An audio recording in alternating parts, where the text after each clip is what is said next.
इस वैज्ञानिक ने धोखे से अपने सहायक के शरीर में अजगर, पाइथन के जीन्स इंजेक्ट कर दिए। शुरुआत में वैज्ञानिक ने झूठ बोला कि ये एक वैक्सीन है जो सांप के जहर से बचाएगी। सहायक को पहले कुछ समझ ही नहीं आया।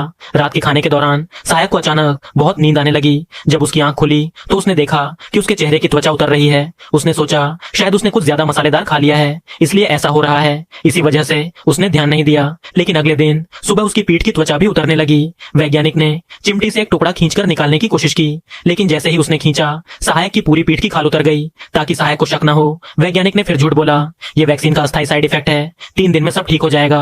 सहायक को अब भी कोई शक नहीं हुआ, बल्कि उसने वैज्ञानिक से कहा कि उसे एक और इंजेक्शन दे। उसे नहीं पता था कि यही उसका सबसे बड़ा पछतावा बनने वाला है। अगले दिन जब वो अम्यूजमेंट पार्क गया तो उसने एक अजीब प्राणी देखा, आधा इंसान और आधा सांप। लोग उसे देखकर डर रहे थे, लेकिन सहायक को उसके प्रति अजीब सा लगाव महसूस हुआ, जैसे वो उसी का अपना हो। जैसे ही वो बाहर निकला उसने देखा कि कुछ गुंडे उसकी गर्लफ्रेंड को परेशान कर रहे हैं। अचानक वो कोबरा की तरह झपटा और उन पर हमला कर दिया। उसने एक गुंडे की गर्दन ऐसे काटी जैसे कोई जहरीला सांप डसता है। रात को उसने देखा कि उसके चेहरे पर सांप जैसी खाल उगाई है। उसने सोचा शायद वो बीमार हो गया है या ये कोई भ्रम है, लेकिन हकीकत ये थी कि उसका शरीर पूरी तरह बदल रहा था। घबराकर वो वैज्ञानिक के पास गया और सच्चाई जानना चाहा, लेकिन वैज्ञानिक ने फिर झूठ बोला, बस एक आखिरी इंजेक्शन ले लो, सब ठीक हो जाएगा। बिना सोचे समझे सहायक ने हाँ कह दी, लेकिन इस इंजेक्शन के बाद उसका शरीर पूरी तरह बदल गया। उसके हाथ पैरों पर भी सांप जैसी चमड़ी, स्केल्स उग आई। फिर वैज्ञानिक ने सहायक को कसकर बांध दिया और उसे आखिरी इंजेक्शन दिया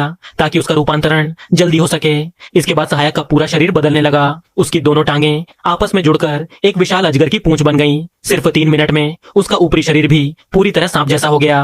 वैज्ञानिक खुश हो गया और इंसान से बने उस जहरीले सांप को साफ करने लगा। फिर उसने उसे बगीचे में ले गया। उसकी योजना थी कि उसे पालतू बना ले, क्योंकि उसे लगा कि वो और भी वफादार साबित होगा।